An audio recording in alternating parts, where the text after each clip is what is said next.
National de la femme, c'est déjà demain, le 8 mars. Le thème international exploité à 2020, c'est « Je suis de la génération d'égalité, levez-vous pour le droit de femme ». Le thème national, c'est « Congolaises et Congolais, levons-nous » pour défendre les droits de la femme. On en parle tout à l'heure à cette émission. Aujourd'hui, j'ai l'honneur d'honorer une femme, parce que c'est le mois de la femme, elle est leader du cartel, on l'honore aujourd'hui. C'est notre invité principal, vous le connaissez tous, c'est Maman Marie-Josée Buntsana. En tout cas aujourd'hui, on veut l'honorer parce qu'elle est chaque fois avec nous. Comme c'est déjà demain, le 8 mars, on célèbre la femme, c'est notre mois. C'est pourquoi on l'a invitée encore aujourd'hui sur ces plateaux. Très chers téléspectateurs, en tout cas, bienvenue à cette émission dédiée à la femme, femme aux multiples facettes, comme ça qu'on a intitulé cette émission. Directement, je dis bonjour et bonne fête à notre très cher invité, Maman Buntsana. Oui, bonjour Mimiche. Je profite de l'occasion aussi pour dire bonjour à toutes les femmes de la République démocratique du Congo, les femmes leaders, les vaillantes femmes mamans maraîchères, les femmes commerçantes, les femmes dans des différents domaines de la société. Je les salue, je les encourage et je dis que le mois de mars, c'est vraiment le mois de la femme, mais il y a une journée qui est dédiée à la femme le 8 mars. Et moi, je suis née au mois de mars, donc je suis vraiment une femme. Oui, je suis très honorée d'être invitée à cette émission. Vraiment. Et je suis vraiment une parfaite femme parce que moi, je suis... Oui, moi, un grand F. Moi, je suis née le 9 mars. Donc le mois de après la journée, pendant qu'on fêtait tout ça, le mois de mars c'est mon mois et le 9 mars c'est mon jour. Donc je félicite toutes les vaillantes femmes qui ne cessent de lutter pour le droit des femmes et même les hommes aussi qui nous accompagnent dans ce combat. Je les félicite, je les encourage et je leur demande de continuer à croire au combat de la femme, à croire au leadership féminin, parce que nous disons que nous sommes capables de transformer le monde. Les femmes sont capables parce que c'est pas pour rien qu'on a dit éduquer une femme, c'est éduquer une nation, parce que nous en avons les compétences, les qualités, tous les atouts pour transformer le monde. Et le 8 mars, c'est pas une journée de fête, c'est une journée où les femmes doivent mener des actions. Nous devons mener des actions de sensibilisation parce que les droits, on parle des droits des femmes, mais il y a d'autres femmes qui ne connaissent pas leurs droits, donc il faut aller vers ces femmes-là, essayer de leur parler, de leur sensibiliser sur leurs droits. Là, c'est notre devoir aussi. Nous devons accomplir notre devoir pour que ces droits ne soient pas un slogan, mais deviennent une réalité en République démocratique du Congo. Donc le 8 mars, c'est une journée de lutte, c'est une journée où nous devons nous lever, aller vers toute la population, les femmes des différents secteurs, aller vers elles, essayer de les sensibiliser, de les stimuler et également de leur parler de leurs droits et devoirs aussi, parce que nous n'avons pas seulement les droits, nous avons également des devoirs vis-à-vis de la société. Très bien, on va revenir sur ça pour vraiment décortiquer le thème national de 2020. Merci, Maman Buntsana, écho du MLC. L'autre fois, l'MLC, on parle du MLC parce que vous êtes du MLC. Effectivement, je suis cadre du MLC. Je suis directeur de cabinet de la secrétaire générale, la vaillante femme, la femme forte que je salue, qui est mon coach, Eve Bazaïba Massoudi. Je suis très fière d'être à ses côtés parce que c'est vraiment une femme qui a prouvé ses compétences. C'est une femme forte, c'est une femme qui ne fléchit pas devant les obstacles. C'est elle qui m'a coaché il y a 5 ans, c'est ma 6e année maintenant d'être à ses côtés comme directeur de cabinet. On ne change pas l'équipe qui gagne. De cabinet et je la salue, elle m'a bien coaché. Si je suis aujourd'hui ce que je suis, c'est grâce à elle. J'ai pu tirer beaucoup de choses, de bonnes choses à ses côtés, donc je la salue. Madame la femme leader Eve Bazaïba Massoudi, et elle est en déplacement pour Tunis où elle est allée installer les femmes leaders de Tunis. Donc vraiment elle est en déplacement, mais d'ici là elle va rentrer pour continuer les activités programmées au sein du mouvement de libération du Congo. Les femmes du mouvement de libération du Congo sont debout. Il y a beaucoup des activités qui sont prévues durant ce mois, les formations, parce que nous nous sommes dit, nous devons former les femmes pour que les femmes soient vraiment compétitives, les femmes soient compétentes, capables d'assumer les responsabilités. Donc c'est ce que l'agenda de la présidente de la Ligue des femmes, et nous allons participer à toutes ces activités. Très bien, parlons-en, hein, Maman Buntana. L'autre fois, le 29, c'était une activité aussi du MLC. Comment ça s'est passé? C'était quoi au fait? Oui, et au MLC, nous disons, avec Dieu, nous vaincrons. Parce que l'événement était mouvementé. Oui, nous sommes au MLC, nous ne baissons pas le bras parce que nous continuons notre combat. Nous poursuivons le combat commencé par notre leader. C'est pour cela qu'il y a beaucoup d'activités. Nos jeunes se sont mis debout pour poser des actes. Le 29, c'était une activité de jeunes de la ville de Kinshasa. Ils étaient à Limika où ils ont tenu leur discours. Il y avait beaucoup d'activités sur place. Donc c'était la journée de la jeunesse, le meeting de la jeunesse du mouvement de libération du Congo. Et en passant, je félicite le président et la vice-présidente parce que... Le président était sur place? Oui, le président de la Ligue des jeunes, Aldarish Luboya, et la vice-présidente Maître Carmel, je les félicite, je les salue. En passant aussi, ils ont fait un bon travail, ils ont mobilisé et il y avait un engouement malgré qu'il avait plu dans l'avant-midi, mais les jeunes quand même s'étaient mobilisés. Il y avait un engouement terrible et la secrétaire générale avait pris part à cette activité.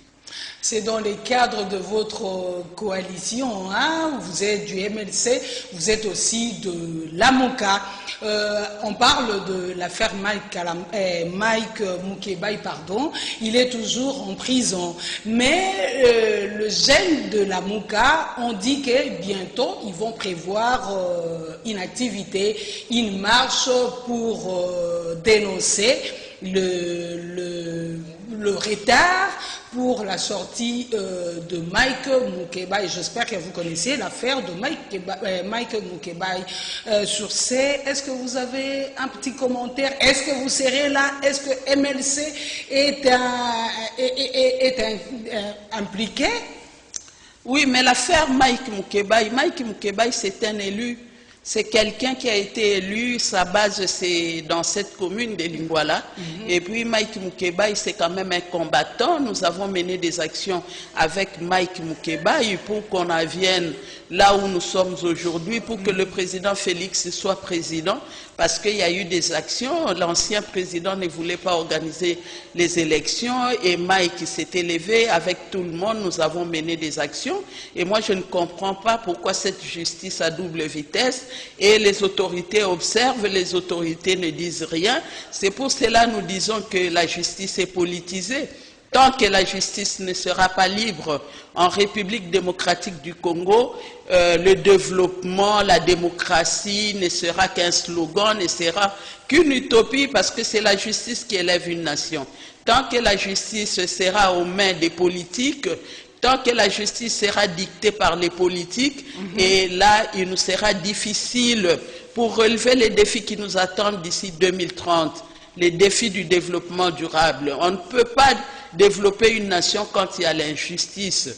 Quand l'injustice est instituée comme mode de gouvernance, il est vraiment difficile de croire et d'espérer à un développement ou à une vraie démocratie. Nous interpellons les magistrats, nous leur disons qu'ils doivent dire le droit, parce que le droit, c'est pas leur propriété. Le droit, c'est pour dire le droit. Ils ont choisi de faire le droit parce qu'ils espéraient apporter leur contribution dans ce secteur. Mais maintenant, s'ils sont là, ils sont en train de faire des choses contraires au droit. Je ne sais pas si Dieu sera content parce que le vrai juge, c'est Dieu. C'est lui qui juge les hommes, qui juge les actes. Et moi, je ne sais pas, ils vont payer de leurs actes et ils vont s'en prendre qu'à eux-mêmes parce que c'est vraiment anormal. Et bloquer quelqu'un, un père de famille, un élu, et bloquer pendant qu'on l'a déjà acquitté et quelque part on est en train de bloquer, nous ne maîtrisons pas parce que le droit n'est pas mon domaine, mais franchement, sur ce qui se passe contre Mike Moukebaï, nous suivons aussi les débats des juristes également. Donc c'est vraiment injuste et nous interpellons les juges qui sont en train de bloquer le dossier de Mike Moukebaï, de libérer ce dossier. Parce qu'on ne doit pas se dire, parce qu'aujourd'hui je suis juge, que je suis au-dessus de la loi. Non, parce que tout ce que nous faisons risque de nous rattraper tôt ou tard. Nous leur demandons de vraiment libérer Mike Moukebaï parce qu'il n'y a pas raison de garder ce père de famille en prison pour rien. Revenons à notre journée de la femme, 8 mars. On va décortiquer avec Maman Bounsana le thème national de cette année 2020. Maman Bounsana Lukeba, c'est Congolaises et Congolais, lèvons-nous pour défendre les droits des femmes. Que vous inspire ces thèmes, Bounsana? Oui, moi, c'est vraiment un bon thème. Nous ne pouvons pas dire que c'est mauvais, mais c'est bon de nous lever pour défendre les droits des femmes. Mais ce que moi, je demande, c'est qu'il y ait beaucoup de sensibilisation pour que les personnes qui vont s'élever doivent connaître aussi les droits, ces droits. Parce qu'on ne peut pas demander aux personnes de se lever pour défendre quelque chose qu'ils ne maîtrisent pas. Donc, c'est que nous, femmes, ce que nous devons faire, c'est sensibiliser la population parce que ces droits ne sont connus qu'à une minorité. Il y a beaucoup même des femmes qui ne connaissent pas leurs droits. Donc nous devons aller vers ces personnes, les sensibiliser sur leurs droits. Il n'y a pas seulement les droits, il y a des devoirs que nous devons accomplir pour accéder à ces droits aussi. Parce que quand on parle de droits, on ignore les devoirs. Or, il y a des devoirs à accomplir pour qu'on accède aux droits. Donc nous devons aller vers les personnes pour nous en tant que femmes leaders, moi en tant que présidente d'une association des femmes leaders des différentes tendances, nous avons programmé des actions, nous irons dans des écoles, nous irons au marché, dans les radios communautaires des marchés, essayer un peu d'éveiller la conscience de toute personne, pas seulement les femmes, mais également les hommes qui doivent nous accompagner pour le respect de nos droits et essayer de parler de ces droits-là, sensibiliser les femmes et les hommes par rapport à ces droits pour qu'ils sachent au moins à quoi ils vont, pourquoi ils doivent s'élever. Mais quand des personnes ne connaissent pas les droits, ne connaissent pas pourquoi on leur demande de se lever et défendre quoi, des choses qu'ils ne comprennent pas, qu'ils ne maîtrisent pas, et là je crois on n'aura pas de bons résultats. Nous voulons vraiment avoir des bons résultats et que chaque personne, homme ou femme, jeune, vieux, tout le monde soit conscient, sache les droits des femmes et quel est également le devoir des femmes pour que leurs droits soient respectés et leurs droits soient pris en compte. C'est ça justement le problème, Maman Bounsana, comment défendre ses droits. Est-ce que vous pouvez expliquer aux mamans qui vous regardent, la maman qui est au fin fond là, elle vous suit? Moi je crois, c'est pour cela que j'ai dit il y a des devoirs à accomplir. Pour que si on veut se faire respecter, ça doit commencer par moi. Je dois commencer par me respecter d'abord. Parce que le respect c'est un droit aussi. Chaque être humain a droit au respect. Nous pouvons parler du droit au respect, mais pour que les autres me respectent, moi-même par mon comportement, par ma façon de faire, je dois poser des actes. Je dois respecter les autres aussi pour que les autres me respectent. Et mes actes, ce que je dois faire, doit pousser les autres aussi à me respecter. Donc nous ne pouvons pas parler de droit. La femme a droit à participer dans la gestion quotidienne de la cité. La femme a droit au respect parce que nous voyons à l'est du pays, la femme est en train d'être violentée. La femme aussi a droit sans défense. Oui, la femme a droit au respect, la femme a droit au vote, la femme a droit à être elle-même candidate aussi. La femme, elle a droit aussi de travailler. Oui, la femme a droit au travail, la femme a droit à voyager, la femme a droit de poser aussi des actes juridiques. Donc la femme a droit à beaucoup de choses. Mais d'abord, nous devons parler aussi des devoirs des femmes. Qu'est-ce que ces femmes, qu'est-ce que nous en tant que femmes, nous devons faire pour que nos droits soient respectés et pour que nos droits soient pris en compte également. Parce que si nous-mêmes nous ne faisons rien, nous ne posons pas des actes qui peuvent inciter les autres, qui peuvent faire à ce que les autres nous fassent confiance, il nous sera difficile d'accéder à nos droits. Mais nous devons nous devons poser des actes qui feront à ce que les autres croient en nous, croient réellement que oui, les femmes sont matures, les femmes ont acquis une maturité qui fera à ce qu'on fasse confiance aux femmes pour que les femmes accèdent au poste de commandement, pour que les femmes soient considérées, pour que les femmes soient également respectées. Nous devons commencer par nous respecter nous-mêmes et sensibiliser nos filles aussi à se respecter, parce que des fois nous voyons les filles, ils s'habillent du n'importe comment, ils ne tiennent pas compte des personnes qui sont en face d'elles, des personnes qui les regardent. Voilà. Donc tout ça doit être pris en compte. Nous devons leur demander de poser des actes qui feront à ce que les garçons les respectent aussi et qu'ensemble avec les garçons, nous pouvons défendre les droits des femmes. Madame Bounsana, prenons un exemple un peu, si je peux le dire terre à terre, une femme mariée qui est incitée chaque jour par son mari. Comment elle peut défendre ses droits? Parce qu'elle peut trouver ça, c'est normal, c'est mon mari. Comment elle peut se défendre à ces points-là? Chaque jour, on l'incite. Même pour rien, on l'incite. Ben oui, d'abord l'insulte, c'est manquer du respect à la personne qui est en face de vous. Parce que si on respecte la personne, on n'a pas à l'insulter. Même si la personne a commis un acte qui ne te plaît pas, mais il y a une manière de parler à la personne. Surtout que c'est votre épouse. Vous devez beaucoup de respect à votre épouse parce que vous l'avez choisie pour épouse, pour compagne de toute une vie. Donc il faut quand même un certain comportement, des attitudes qui peuvent aussi faire à ce que la femme vous respecte, parce que on demande à l'homme, la parole de Dieu demande aux hommes d'aimer leurs épouses. Mais aux femmes, on demande de respecter des femmes.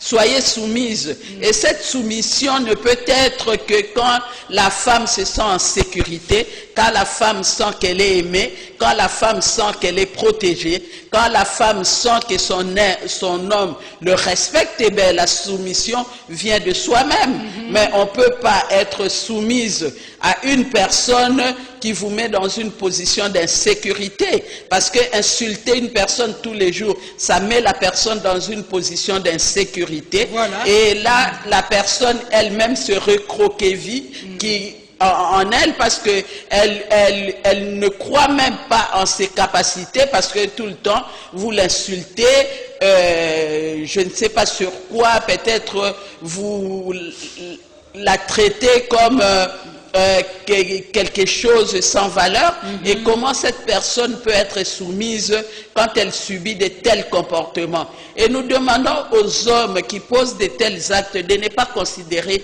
les femmes comme leurs ennemis. Les femmes ne sont pas leurs ennemis. Ce ne sont pas plus leurs adversaires. Non, les femmes ne sont pas leurs adversaires, surtout que c'est eux-mêmes qui choisissent les épouses. C'est eux-mêmes qui vont baratiner, qui vont courtiser, qui vont proposer les mariages aux filles. Et certainement, c'est en âme et conscience qu'on prend ces décisions. Quand vous choisissez quelqu'une parmi des milliers comme épouse, c'est que vous savez ce que vous avez fait et vous-même, vous avez fait votre choix et vous devez respecter votre choix, aller jusqu'au bout de votre... C'est ce qu'on appelle être très intègre à soi-même. Oui, parce que c'est votre choix. On ne vous a pas imposé d'épouser Alphonsine ou Albertine. Vous l'avez choisi. Et avant le mariage, il y a des étapes aussi. Peut-être on a commencé par les amitiés, après les fiançailles et après le mariage, parce qu'on ne rencontre pas une fille aujourd'hui et demain on décide de l'épouser. Donc il faut quand même un temps d'observation, et quand vous avez épousé une femme, vous avez vu ses défauts, ses qualités aussi, parce que ce n'est pas seulement les femmes qui ont des défauts, il y a des hommes aussi qui ont beaucoup de défauts, mais que les femmes n'étalent pas sur la toile. Mais pourquoi quand il s'agit des femmes, on demande toujours trop aux femmes, on exige trop aux femmes? Nous demandons aux hommes d'aimer. Aimer, quand on aime quelqu'un, on le respecte. Ce n'est pas les femmes qui demandent d'être aimées, mais c'est la parole de Dieu. Parce que c'est cette parole qui avait dit à Adam qu'il n'était pas bon que l'homme soit seul. Voilà. Et l'homme devrait avoir une compagne, l'homme devra avoir une aide, et cette aide, c'est Ève, c'est la femme. Donc chaque homme a choisi sa Ève, celle qui est à côté d'elle. Donc Ève ne demande que d'être aimée, et quand on est aimé, on est respecté. Quand on est aimé, on est heureuse. Quand on est aimé, on est épanoui dans le couple. Quand on est aimé, on est protégé. Donc que les hommes aussi fassent leur devoir, et les femmes feront le leur, parce qu'on demande aux femmes d'être soumises. Et cette soumission viendra de soi quand on se sent qu'on est vraiment en sécurité. Très bien, c'est ça aussi, défendre le droit de la femme en les respectant. Maman Gonzana, comment voyez-vous la journée de demain, 8 mars, par rapport aux autres années? Et surtout, vous, dans les cartels, qu'est-ce que vous avez prévu pour cette année? Oui, la journée de demain, c'est la journée de lancement des activités qui seront étalées sur tous les mois. Donc demain, il y a la ministre qui doit lancer la journée de la femme, mais nous avons prévu des activités de sensibilisation dans les écoles mixtes, parce qu'on demande aux Congolais et Congolaises de s'élever pour la défense des droits des femmes. Donc nous irons dans des écoles mixtes pour essayer de parler à nos jeunes garçons et à nos jeunes filles aussi, essayer de brosser un peu l'historique de la journée de la femme, ce que les autres avaient fait et comment maintenant ici en République démocratique du Congo nous célébrons cette journée, parce que moi je dis le 8 mars c'est pas une journée de fête, c'est une journée où nous devons voir un peu qu'est-ce qui a été fait et qu'est-ce qui nous reste encore à faire, surtout que dans les objectifs du développement durable, on parle également de la parité, la participation égale homme-femme, pour que le développement soit réellement effectif.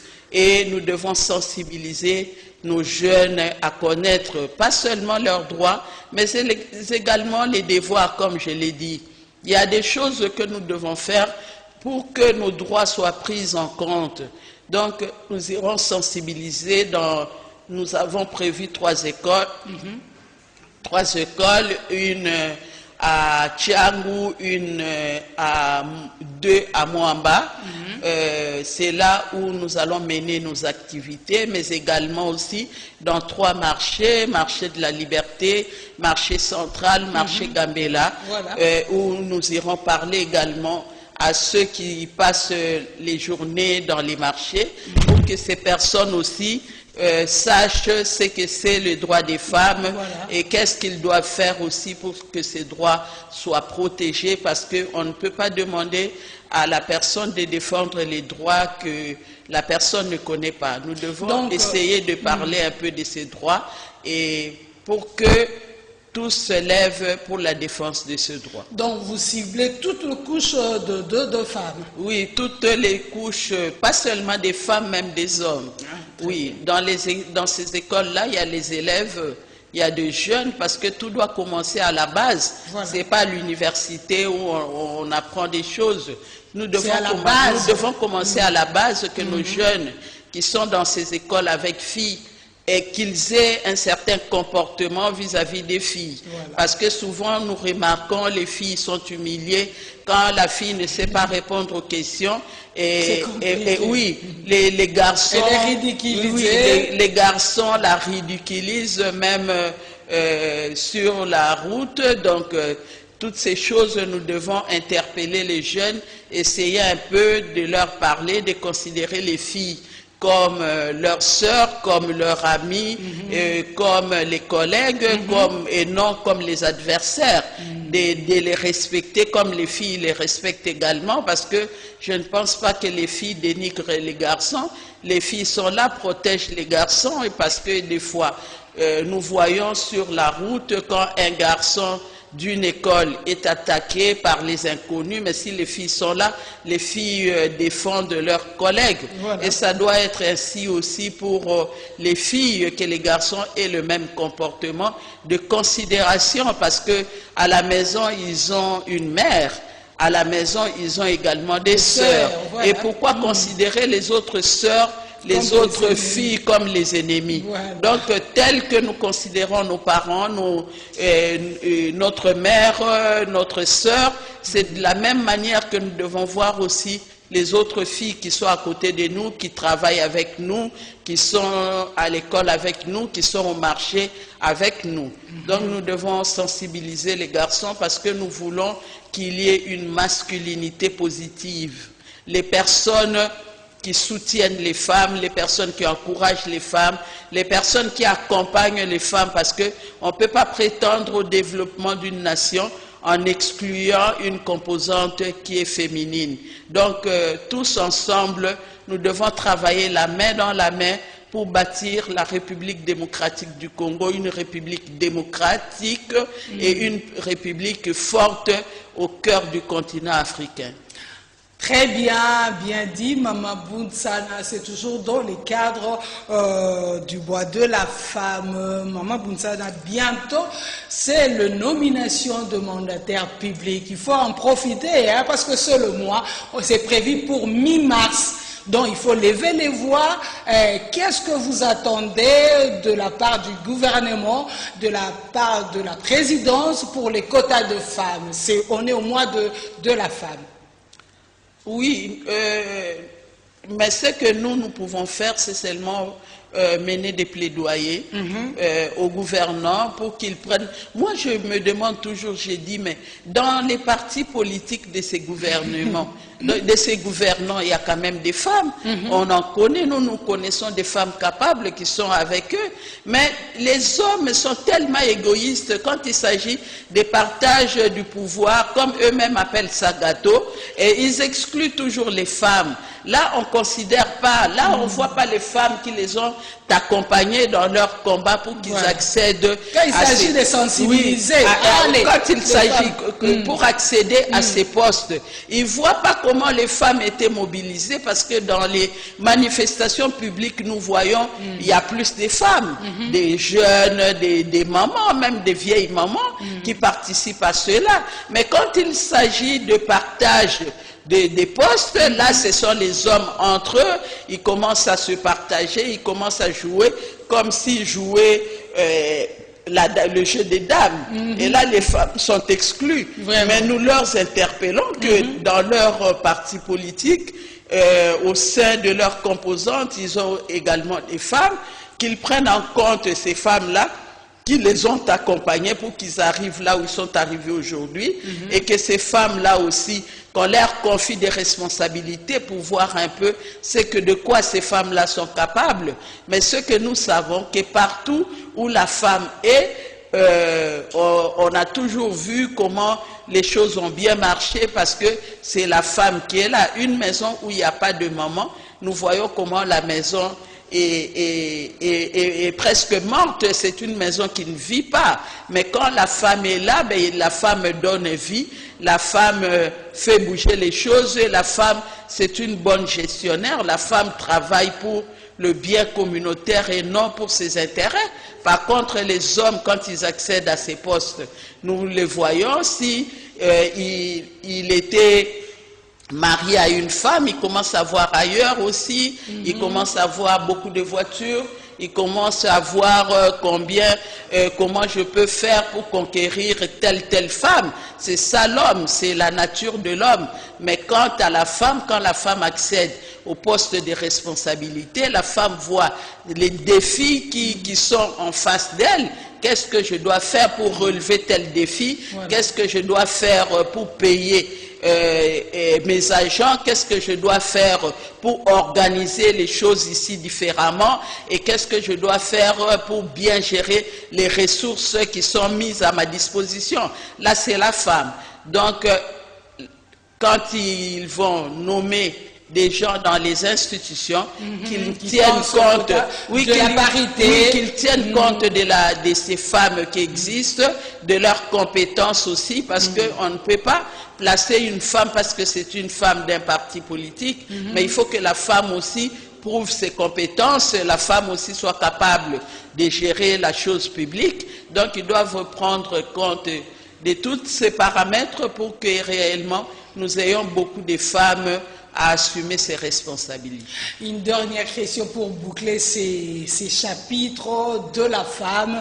Maman Bountsana, est-ce que le port de pagne à la dite journée est obligatoire? Pourquoi je pose cette question? Parce que je vis les mamans se bousculer pour chercher l'adresse du ministère, pour aller chercher le pagne. Est-ce que c'est obligatoire? Et si vous connaissez l'adresse du ministère, hein, parce que c'est pas normal, le femme en RDC, dans la capitale, qui ne connaissent pas l'adresse du ministère du genre. Est-ce que vous pouvez répondre à cette question? Oui, moi j'avais salué quand Mme Inagozi avait pris la décision d'annuler cette pratique d'impression des pagnes pour la journée de la femme.